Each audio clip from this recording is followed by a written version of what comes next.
Good afternoon. My name is Kelvin Lee. I'm the director of the IU Simon Comprehensive Cancer Center, and it is my great pleasure this afternoon to welcome you to Simon Says Immunotherapy 101.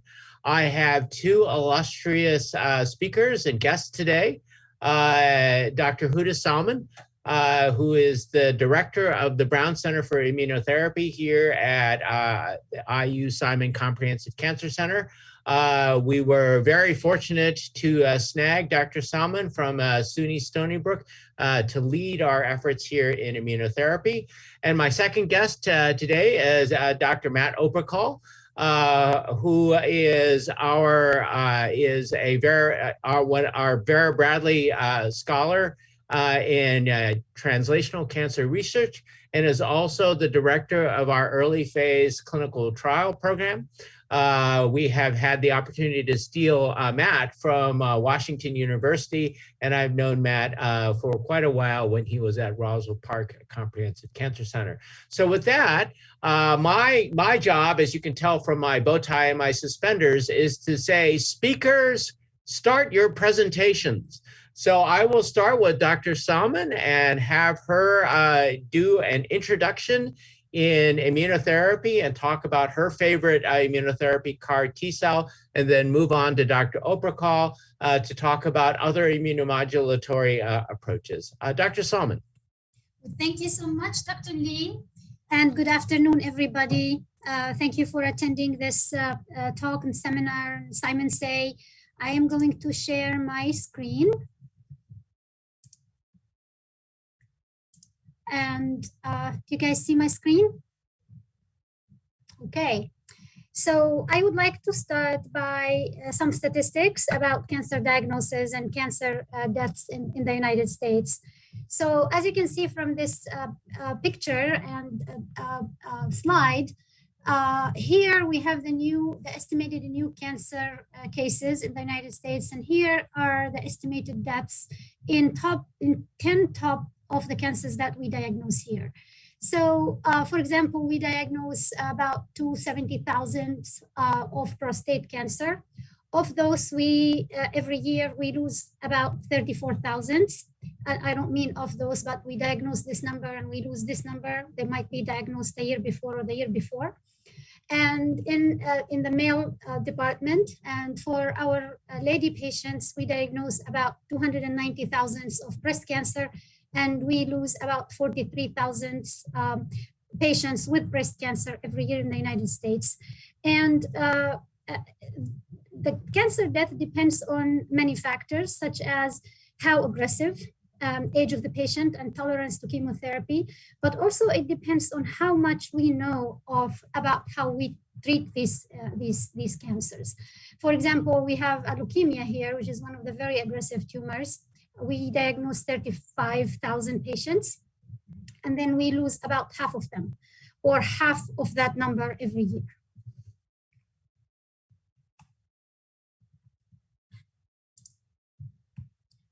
And this slide will show you how cancer death, which is the green, compares to other etiologies of death in the population. The blue is all cases, and then the orange is heart disease, and cancer is green. So as we can see, heart disease and cancer, they are going hand in hand. And now we have COVID-19, as you can see. Before we did have zero mortality because of that, or so, and now since 2019, it's catching up with causes of cancer death of every year. And also, like I said, the death rate depends on, one of the things that it depends on is age at diagnosis, because as we get older, cancers get more aggressive, as well as patients do not tolerate a lot of treatment that we can provide for younger patients. And so there is a big room for improvement in treating cancers in general. So although I hate to, or I avoid to tell my patients that their journey during their cancer treatment is a war, and or use descriptions that are not used in other diseases, such as the body is riddled with cancer or this and that, And I prefer to use cancer is invasive and aggressive rather than cancer is a war. However, we really acknowledge that at the cancer site, it is really a battlefield. So if you look at these lavender color cells, they are cancer cells of the colon in this case, and the immune system is trying to send all sorts of cells, such as the fibroblasts, to sort of contain it, such as the T cells to sort of try to kill these cancer cells, and such as a B cell to try to enhance more T cells and other soldiers that will help the body overcome this aggressive and invasive growth. So down there where the cancer growth is, there is a lot going on. And understanding all of these features will help us, or already is helping us, trying to augment what is in favor of the body rather than in favor of the cancer. And that's a picture that we see collectively, possibly in all of the tumors that we come across and we treat. So, we love the work of Dr. William Coley, who lived between 1862 and 1936, and he is known as the father of immune therapy. And the reason for this is Dr. Coley in 1891 decided to stimulate the immune system to treat cancer. And the only way that was available to him is to inject bacteria into cancer victims. And this bacteria was supposed to stimulate the immune system, and then as a side effect, it will shrink the tumor. And he was successful. In Memorial Hospital in New York, he treated over 1,000 patients with this approach. But despite the success, Dr. Coley's approach was abandoned by many physicians, especially that at that time, there was a lot of chemotherapy and radiation therapy coming up. And then they used to call his methodology the toxins of Dr. Coley. And then that approach faded down, only to be revived very recently by understanding more about the immune system and how it works and how to stimulate it and how to harness it in terms of in favor of treating and curing or even curing cancer. So the immune system at a glance is our natural defense system, and it is composed of many organs in the body, such as the tonsils, which are lymph nodes, the nose, which has a membrane that will prevent toxins as well as bacteria and all of that to come in, the thymus that produced most of the cells that are important for the immune system, and so is the spleen, lymphatic vessels, lymph nodes, and bone marrow, and then the white blood cells that come out of the bone marrow.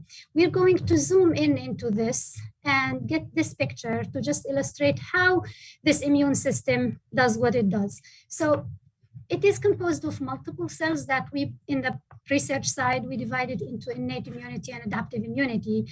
And there is some overlap there because some of the cells function as both ways.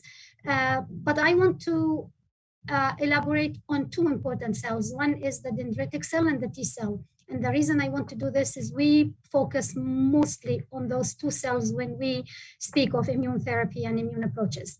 So we're going to zoom in again into these two cells, because for the T cell, which is the biggest part of the immune system, to function and to kill cancer cells, the cancer antigens or cancer protein has to be presented by this other cell that I pointed out, which is the dendritic cell. And the way that happens is that these cancer cells, either the cancer cell or part of it or a protein that is secreting, will come, and this dendritic cell sort of engulf it into its boats right here. And then these pieces of this cancer will pass through the dendritic cell, and then from somewhere on the surface of the dendritic cell, it will be presented to the killer T cell, where this immune system cell or killer T cell will ultimately lyse or kill the tumor cells. So our understanding of all of this made us, and Dr. Coley in the past, ask the question of how can we make this stronger, this response of the T cells? How can we make it more able of killing these tumor cells? And there are about 4 strategies in general that to design immunotherapy. Some of them are non-specific immune stimulation, such as the methodology that Dr. Coley used by injecting bacteria, and or by utilization of immune check blockade, which Dr. Opyrchal will be talking about, or by what we call an adoptive cell transfer, meaning to do some modification of these cells and bring them back to the patient, and or by doing a vaccination strategies for the tumor, like we vaccinate for bacteria.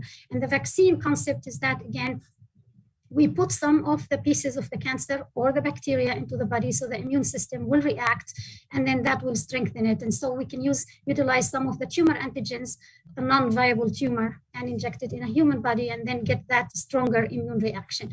And as for the adoptive cell transfer therapy, it could be, again, something very simple, and I mean this is for just stimulating the immune system by injecting some proteins, and then they will stimulate these dendritic cells to become hyperactive and then attack the tumor cells, or by the adoptive cell therapy, which is one of the methodologies is by creating chimeric antigen T cells. And this concept speaks or involves getting a T cell from a patient or a donor, and then introducing a strong piece of DNA into this cell. This piece of DNA carries some messengers for this cell to become stronger, or some messages. And those messages could be a more specific way of catching the tumor antigen by making it a little bit more specific. And also it could be adding a small protein into this DNA material that will really augment this T cell to multiply and become stronger. And the outcome of this is we call a CAR T cell or a chimeric antigen receptor type T cells. So in a big picture, the difference between the cell after we introduce this material through a disabled virus into the DNA machinery of a normal T cell that is non-enhanced, the difference between this normal T cell before and after is that it becomes equipped with all of these new small lupinary proteins that will make it more strong into recognizing tumor antigens. And so this is a normal T cell, and this is a CAR T cell after we introduce all of this genetic material that this T cell will utilize to start producing these stronger proteins to attack the cancer.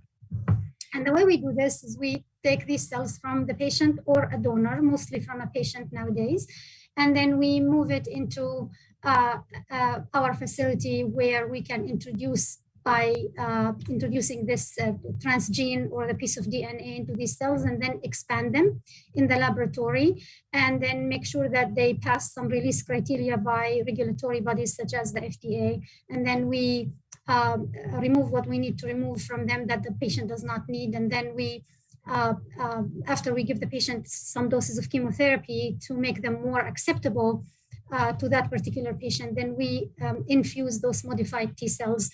And we know that they are now augmented and stronger, and they're going to go and fight the cancer. So let's see that this is a cancer cell. And these are the cells that we introduced with all of these weapons that we have included in their DNA. And then they will attack this. They will find some certain ligands or receptors for their killing activity on the tumor cell. And then they will rupture this tumor cell, these T cells, and then move into their merry way to find another tumor cell and do the same thing again. So conceptually speaking, this is how these CAR T cells will function. And the world has gotten very busy producing more and more of these immune therapies. Dr. Opyrchal will talk about this part of this slide, but I just want to show you how many more CAR T cell clinical trials for what type of cancers that we have now. So as you can see, the majority of them are made and developed right now for the treatment of B cell lymphomas and B cell ALL, and then the CLL. And CLL is one of the very earliest tumors to be targeted by CAR T cells. And Dr. Lee and myself the other day, we were discussing a paper that showed or described 10 years follow-up on 2 patients treated 10 years ago at the University of Pennsylvania. And they both have CLL, and they still are considered cured basically after all of this time. Worldwide, again, the number of clinical trials for CAR T cell is increasing. China is doing most of this work. China is this bluish color here. They have almost 300 CAR T cell trials going on right now. There were about 70 in Europe and about 230 in the United States for this CAR T cell approach. Please remember that Multiple myeloma is considered sort of a B cell. Dr. Lee is an expert on that more than myself. But the B cell lymphoma, the ALL and the CLL are all B cell malignancies. The original cell of that tumor is called a B cell.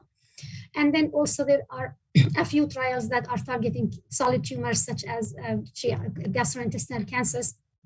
And here we need a lot more, and we need to face and navigate through many challenges to how to make this modality of treatment also effective and appropriate for solid tumors like they are for hematological malignancies or B cell tumors.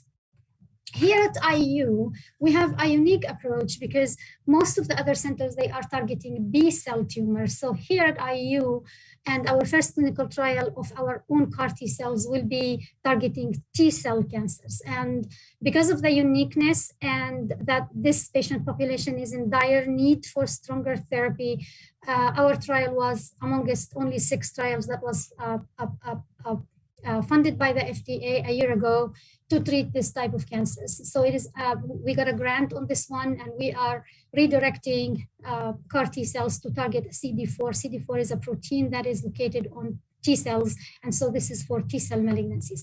We have a program set in place right now, and we hope to develop this program into other types of cancers, including solid tumor, where we have a lot of need to make this particular treatment available to our patients. And Dr. Opyrchal is going to show you data on how effective this treatment is in solid tumors, as well as others, especially if whether it's standalone therapy or in combination with other treatments. And that is my part of the talk. Dr. Opyrchal. Well, thank you, Dr. Salman, for such a great introduction as we're working toward changing the slides. Yes. Now that everyone is an expert in immunology and CAR T cells, I'm going to focus our attention on some of the other aspects of the immune system, especially as it interacts with kind of solid tumors, and how we can use that to our advantage.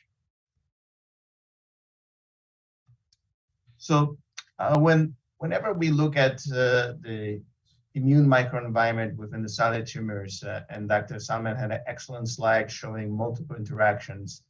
Basically, when we take out the immune system and immune cells out of that microenvironment, we look at the balance of immunosuppressive cells and immunostimulatory cells. And that balance ultimately results whether we have an immune response to the cancer or potentially kind of this immunosuppressive environment that does not allow our immune system to do much in interacting with cancers. So a lot of our approaches are really focusing on changing that balance. You know, whether we CAR T cell therapy, where we increase the killer T cells, and all of a sudden we change this balance, so we have much more of these cells going after tumor cells, or potentially getting rid of some of the immunosuppressive cells to allow that, once again, the balance to allow a response against tumor cells. So as Dr. Salman alluded, there are probably 4 main strategies to allow us to get immune response against tumors. And all of them can be viewed as targeting that balance and making the balance more positive to allow immune response. I mean, can you switch over to presentation mode? Okay. So when we think of immune therapies in solid tumors, I think a lot of people have heard of checkpoint inhibitors. And these are medications that really allow for T cells not to be turned off by cancer cells. So oftentimes what happens as T cell that's targeted against cancer cell finds cancer cell and recognizes it as foreign, there are other signaling pathways, whether it's CTLA4 or PD-1, PD-L1 interaction, that actually do not allow that T cell to kill the cancer cells. They're there for a reason. Most of them are good. It protects our GI tract, lungs, and things like that from overstimulation by our immune system. But in this case, obviously, it's not what we want. So checkpoint inhibitors are antibodies that interrupt this interaction and allow T cells to kill specific cancer cells. And certainly that has been an amazing therapy that's changed paradigm in treating a lot of the solid tumors. But as we continue learning about these interactions, we certainly know that it works only in certain percentage of patients. Some of these continue to progress despite this therapy. And then, unfortunately, most of the patients with solid tumors do not receive either minimal or no benefit from this therapy. So we need to continue to do better. Another strategy through vaccinations is, once again, targeting that balance by vaccinating patients. We try to increase the number of T cells that recognize tumors. So we're trying to change that balance and increase number of cells that are supposed to be recognizing cancer cells and attacking them. There are several strategies to do that. Certainly, borrowing from Dr. Coley's research, using viral vaccinations, whether there are non-specific viruses that infect tumor cells and cause generalized immune response that then improve infiltration of the T cells and recognition of the immune system for the cancer cells, or more specific viral vaccinations that either carry parts of the cancer proteins within them or carry some immunostimulatory proteins that allow even more robust immune response. But overall, they all target that balance, meaning increase the number of immune recognizing or tumor recognizing immune cells and increase the numbers to overcome immunorepressive parts of the immune system. Another type of vaccination is probably a more recognized, which is we take part of the tumor or protein from the tumor, and as standard viral and bacterial vaccines work, we inject it into patients in hopes to get a robust immune response and once again increase the recognition of the tumor cells and change that balance. Last one is a different type of vaccinations where we actually take out the cells that recognize, they're supposed to take out parts of the vaccine and then stimulate the T cells, which are these dendritic cells, as Dr. Salman showed you. So we take out these cells from patients' bodies. We kind of arm them against tumors, meaning we grow them in the lab in presence of tumor antigens that we know is going to be recognized by the T cells. We activate the cells, and then we inject them back into a human body in hopes they're going to find specific T cells, get them activated, and those T cells are going to recognize cancers and attack them appropriately. That was a seminal work back in the 90s and 80s, which resulted in an approved agent against patients with metastatic prostate cancer. Overall, this wasn't very successful clinically, meaning there was some activity there and some patients lived longer. And I think there was certainly a population of patients that received great benefit from this, but overall, it didn't work very well. But I think where we wanted to highlight, this was one of the first immunotherapies approved in cancer. And I think gave us a hint that this can work in solid tumors. And I think looking back, this was one of the great kind of catalysts that not only can work, but also can be approved by the FDA, which stimulated a lot of work and push into clinical trials of these therapies. When we look at the world of immunotherapies in solid tumors, so certainly checkpoint inhibitors are still the main treatment.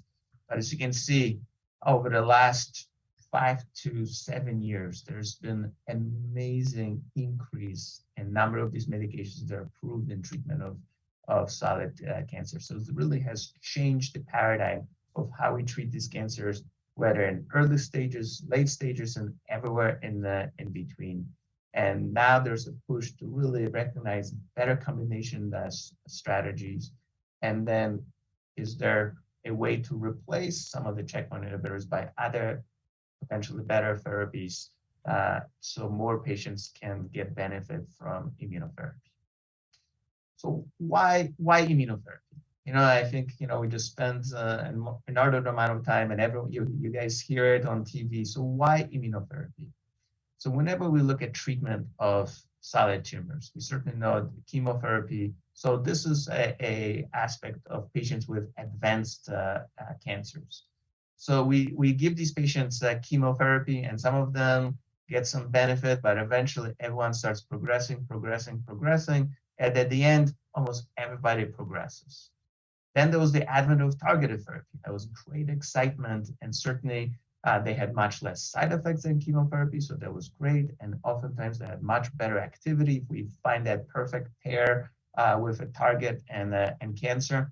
But it was the same problem that, although more patients receive benefits and they receive benefit for longer, eventually everyone continued to progress. And at the end, everyone progressed on these therapies. So then first checkpoint inhibitor came on. And as you can see, it wasn't necessarily much better than chemotherapy in how many patients responded. Certainly wasn't better than targeted therapy. But why it caught everyone's attention is right here. But there was a 10 to 20% of patients who responded and then continued to respond for a prolonged period of time. And as we improve our immunotherapies with second generation checkpoint inhibitors and then combination therapies, and obviously where we see the future is where immunotherapy not only gets better responses, but really gives us benefit for majority of patients with cancer. So I think this is a great example of what we're trying to achieve. So this is a great graph. Now a little bit of, it was presented in 2018, but what this is showing is patients that had metastatic melanoma. So 10 years ago, this was a horrible disease that most patients died within a year. So this is representation of patients that received immunotherapy for 2 years and then they stopped. And majority of these patients had no evidence, and this graph now continues for decades now, where after stopping therapy, they have no evidence of active disease. And I think, at which point do we call it cure or control of the disease? Ultimately, they continue to live their lives normally without any evidence of active disease. And I think this is where we get excited when we hear immunotherapy and treating patients with cancer. So going back to this graph, I wanted to highlight some of the things that Indiana University is working on projects that are very close to the clinic. So I wanted to highlight a couple of these projects. So 2 of these projects are targeting these immunosuppressive cells. So one is going to be targeting the MDSCs, myeloid-derived suppressor cells. One is going to be targeting regulatory T cells in hopes to kind of change this balance again. So get rid of some of the immunosuppressive cells to allow a good part of the immune system to do this job and attack cancer. The other project is going to be trying to increase the number of these cells that recognize tumors, but they're just not doing enough to stop the tumor growth and stop it from progressing. So the hope is that we're going to be able to remove these cells from patients, increase their numbers in the lab, and put them back into patients. And once again, hopes that by increasing these numbers, we're going to be able to get them to a point that they're going to be able to overcome the immunosuppressive parts of the immune system and get us to a point that we can get rid of the tumor. And the last one is going to be targeting the NK cells, which are part of these cells that we haven't quite mentioned, but they're an important part of the immune system and their ability to work with all other parts of T cells and dendritic cells to allow immune recognition of cancers and killing them. So once again, we're going to try to take some of these NK cells, activate them outside of the patient's body, and put them back into patients to allow immune responses. But I think this graph highlights the complexity of the problem that we're facing. So certainly early successes have really got us all excited. As you guys have heard throughout all of this, is that for majority of patients, it's not going to be a simple one treatment that's going to get rid of tumor, but we're going to continue to learn from all of our trials and identify more and more of these points of interaction with the cancer and the immune system that allow cancers to avoid it and continue to grow. And as we learn that, we're going to be able to better identify patients that are going to either benefit from specific therapies or are going to be able to go on some of these clinical trials, which we believe is going to push us another step forward and get us to a point that most patients receive benefit from these therapies. Well, thank you for listening, and we look forward to answering some questions. Great, thank you, Dr. Salman, Dr. Opyrchal, and please, if those of you who are listening or watching or both have questions, please type them in the chat, and we will pose them to our experts. As people are doing that, we actually have some questions already from our audience. And really, I think one of the more important questions is for both Dr. Salman and Dr. Opyrchal. I mean, this seems like it's brand new. I mean, 5 years ago, nobody was talking about immunotherapy. There were no ads on television. So I think it's important. Is this type of treatment mainstream for current cancer care, or is it still experimental? As Dr. Opyrchal has shown, some of these agents are FDA approved. So that means they are, or some of them are in the mainstream. However, like with everything, we have lots of room to improve and make them better. And that's where the experimental part is still there. And that's where we're working on making either more of them, or the existent ones are making them better, either as a standalone treatment or in combination with others. So it's both ways, Dr. Lee. Yeah, I think, you know, we've all seen the explosion of number of agents and advertisement with it for treatment of cancer, and certainly has been changing therapy for solid tumors over the last 5 years, and there's great excitement of how we can make them better. And how ultimately, how important do you think immunotherapy is going to be in, for example, the combination with other agents? How important do you think it's going to be for the treatment of cancer? Are most of our cancer patients going to have a immunotherapy piece in their treatment? Some of them, very few of them. What are your thoughts on that? I would like to say, let's make it available to everybody by increasing the research on that. And the reason I say this is because we have proven that it's efficacious, and that the positive effects of this treatment, they last longer than those of chemotherapy and or radiation therapy or even surgery. But not only because of that, but also because that they probably carry less side effects than chemotherapy. Chemotherapy kills the good and the bad, and it just is associated with lots and lots of side effects. Immunotherapy might have much less of those. And so if it is possible and we can create immune therapies for all sorts of cancers, then that will be a better approach than the chemotherapy, basically.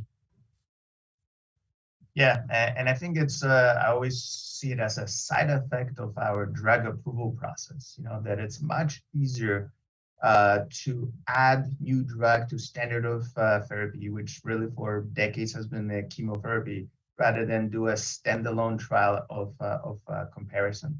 So the first really wave of approvals have really been the whole idea of adding another drug to to the standard of therapy and showing that it works better.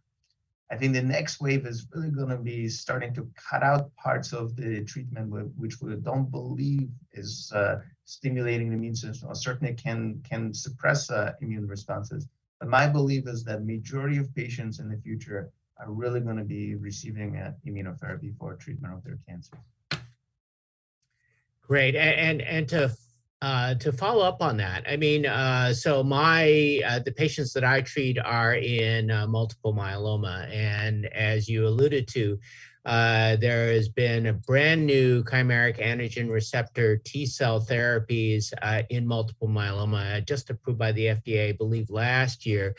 And when I was at my former institution, we were involved in some of the very early phase 1 clinical trials with these BCMA CAR T cells for multiple myeloma. And I have to say that these patients had really failed every standard therapy that was available for them for the treatment of multiple myeloma. Some of them had gotten 10 different kinds of chemotherapy over the course of 8 to 10 years. And really we're coming in with the worst of the worst kind of myeloma, and a lot of it. I mean, I would say that many of our patients really had kilogram quantities of multiple myeloma, and then they got their CAR T cell infusion, just one infusion. They had an enormous immune response with some of the side effects, which I'll ask you guys about in a little bit. But within 2 weeks, many of our patients had complete eradication of their myeloma, at least in the short term. Unfortunately, many of them came back a year later, but it was, I have to say, in the 25 years that I've been treating myeloma patients, these were some of the most dramatic responses in getting rid of myeloma that I have ever seen. So I was wondering what your thoughts on why is immunotherapy different? I mean, why can't we do this with chemotherapy or radiation therapy? What's so special? I mean, it's almost like magic. I mean, why is immunotherapy different than the other kinds of therapies that we've been using for a very long time in cancers without these kind of dramatic effects? I think part of the answer to your question is that the immune system is not playing with you if you do not stimulate it, because it is already hijacked by the cancer through the mechanisms that I showed in my war slide. And then you give chemotherapy, and then you could also put the immune system further down when you treat with chemotherapy, because chemotherapy can take the immune system down. However, it's a killer treatment. So like I said, it kills the good and the bad. The bad is the cancer, and the good is the immune system and other systems in the body. And so you lose that chunk of benefit that comes from the immune system naturally, which is our first defense. I always tell my students that we're sitting here developing DNA errors all the time, and that will result in cancers all the time. But there is this guardian in our body, which is the immune system, that is taking them down when they are very little, before they get hijacked by the immune system. And I think that's part of why when we realize that if we augment that part and make it better, then we will get better results than if we use chemotherapy or whatever other modalities that were available to us in the past and still are. Yeah, and when you really look at it, all therapies is immunotherapies, right? I mean, chemotherapy, we have learned over years, it really works, you know, the way it's described. Yes, it's supposed to kill cancer cells, but really for it to really work really well, it needs to stimulate parts of the immune system. So throughout all of our years, you know, we've seen these patients that had these remarkable responses to chemotherapy that were prolonged, and that's because we're able to get that balance perfectly. But because chemotherapy does not really target the immune system very specifically, it was far in between that we're able to strike that perfect balance. And as we now understand things better and better, like the Salman, you know, kind of getting the CAR T cells, which is that perfect target for the cancer cells. So getting this really immune responses against tumors is really going to get us. So yes, chemotherapy can get us there, but unfortunately, it's not specific enough to get us there in majority of people. And I have a very good colleague and friend of mine who said that immunotherapy is a living drug. It's like getting vaccinated for COVID or anything else. I mean, you only get vaccinated once, but your immune system is there for the rest of your life.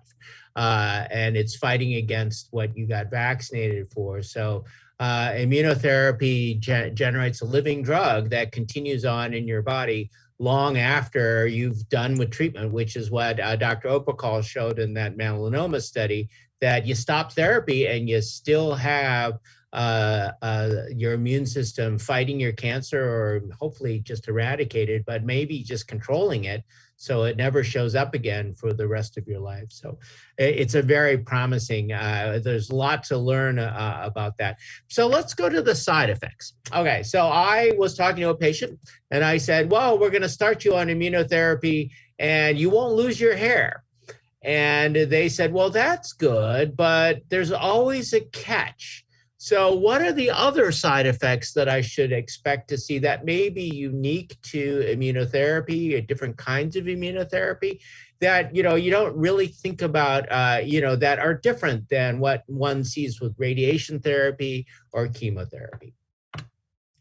Okay, so I am going to touch on the side effects of CAR T cells, and it's the part of immunotherapy that we just refer to as living cells, basically, or living treatment. And I will leave the checkpoint inhibitor side effects and all the other ones to Dr. Opyrchal. So for the CAR T cells, these cells we give them, let's suppose that I give a patient 1 million cells. It's a good number, but it's not enough. They need to expand inside the human body. And for that, they have to have fuels for them to expand. And those fuels are what we call cytokines. So once you put them in there, and to maintain themselves and to go multiply and proliferate, they will also secrete certain proteins to keep them going. These proteins are called cytokines. Now, these cytokines are in an excessive amount, like the one that is produced with CAR T cells, is responsible for the majority of the side effects of CAR T cells. Because it indicates that the body is in an accelerated status of producing these cells, and these cytokines they cause certain changes in the human body. One of them is that it causes water retention, it causes leak across membranes such as the blood-brain barrier or membranes around the lung or in the liver. So it causes fluid accumulation, and that's where their toxicity is coming from. They produce fever, they produce all these sort of side effects. But the good news is we can control this in almost every patient, or the vast majority of them. And we can control them by anti-inflammatory medications such as steroids. And I always like to tell the story quickly of the very first patient who was treated with CAR T cells at the University of Pennsylvania, where they did not realize that this is coming, this cytokine storm that is coming. And then the PI on that, or the person who was treating these patients, Dr. Carl June, saw that, and in the middle of the night, they called him, oh, we have this patient who is about to die because of all of these side effects secondary to those cytokines. So he thought about it for a second, and he remembered that he knows somebody that has rheumatoid arthritis, which is an excessive activation of the immune system at its basis, and that these people are getting treatment with a drug that will take the immune system down. So he decided to give that patient that drug. It's called tocilizumab, and all of a sudden everything was gone under control again. So now we know how to treat them. We know how to suppress these cytokines when we need to, but it's a balance between keeping some of them going so the proliferation and expansion of these cells continues while the patient does not have lots of side effects. Yeah, and obviously, immune system is a very, very powerful tool, and cancers have not invented ways to suppress our immune system. These are all pathways that our body uses to control immune system. So if we let our immune system go and not be controlled, certainly we wouldn't be alive. So as we tweak this balance within the tumor of immunosuppressive and immunopermissive parts of the immune system, we want to be careful we don't change those balances in places that we want that balance to be immunosuppressive. So certainly side effects can be many, and we worry about it. We have gotten much better about recognizing them early. So I think recognizing these side effects early is the key to controlling them and not allowing them to get out of hand and become life-threatening. But as I look at the side effects, our immune system is everywhere in our bodies. Therefore, any side effects is possible, but probably some of the GI side effects are more common, some of the lung side effects, just because it interacts with the outside world a little more.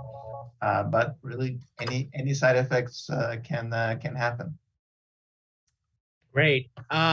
I think we have time for one more question, and we'll go to the question that has the social dimension.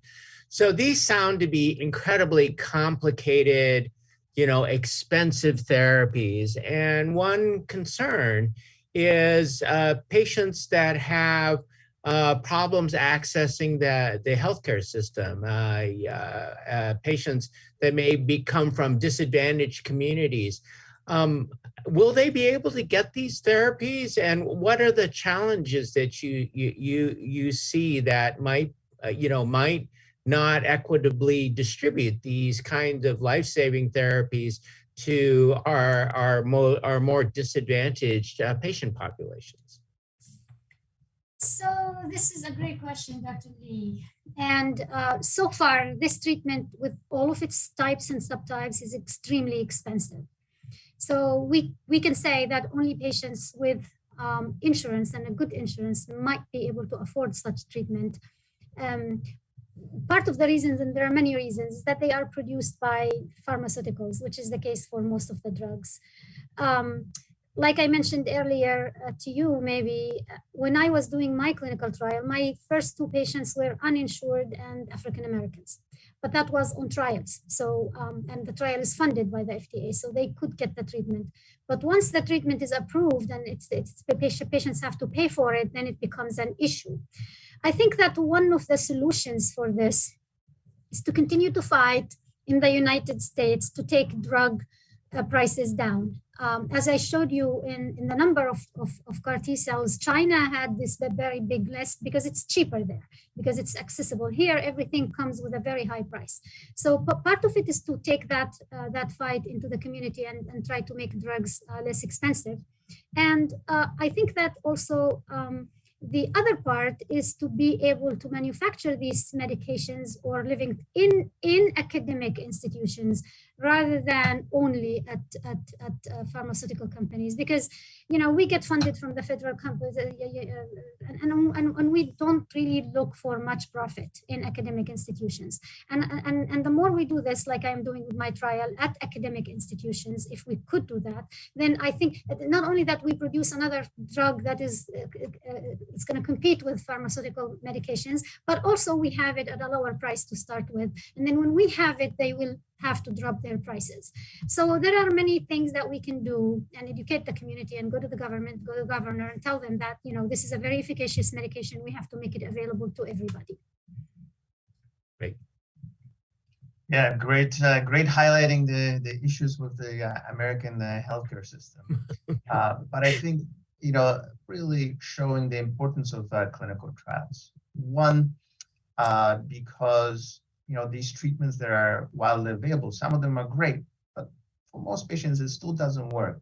And I truly believe, I always, the way I look at it, if I had cancer, incurable cancer, I would want to be part of a clinical trial because I truly believe not only does it help, future generations, but really that's our best chance of, getting a disease control for our patients right now. So certainly as part of the clinical trials, we're trying to improve our outreach and really the communication with how we talk to the patients to make sure they understand that clinical trial doesn't necessarily mean guinea pig and kind of overcome some of those fears of a healthcare system. But really clinical trials, we really are looking at new therapies which we believe are going to become standard of care in forthcoming years, but now we have access to them earlier. We probably we can always do better, but we continue learning it, and we're working with our outreach programs to do better, get a better message, and really be able to talk with people on their level. Great, thank you. And I'll just close the session by saying I want to second the participation in clinical trials. Way back when I was a medical student, which was before they invented electricity, I think, the time it took from a new therapy to go from clinical trial to being FDA approved was, oh gosh, probably 10, 15 years. I mean, and it was almost never that something, that was discovered in the lab would end up in patients, helping them with their cancer, before half a decade or a decade. Now, I would say, for example, that BCMA CAR T-cell trial that I talked about, it was a matter of 2 years between the time that it started off in phase 1 studies, phase 1 clinical trials, till it was FDA approved. And in fact, I believe the one version of the BCMA CAR T-cell trials was approved off of a phase 1, phase 2 clinical trial.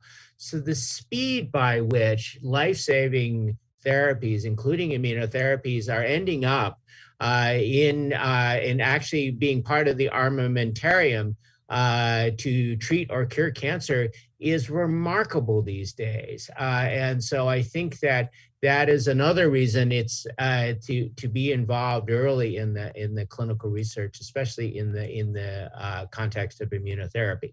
So with that, I think I'm getting the checkered flag to stop talking.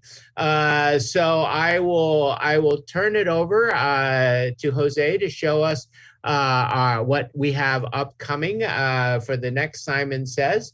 But I also want to thank Dr. Salman and Dr. Opyrchal for their wonderful insights and teaching us all sorts of new things about immunotherapy, and really thank our amazing production and communications team, and then thank all of you who are listening and watching for participating. If you have any questions, please let us know, and we will try to get you answers. And with that, I think I am done. Is that correct, Jose?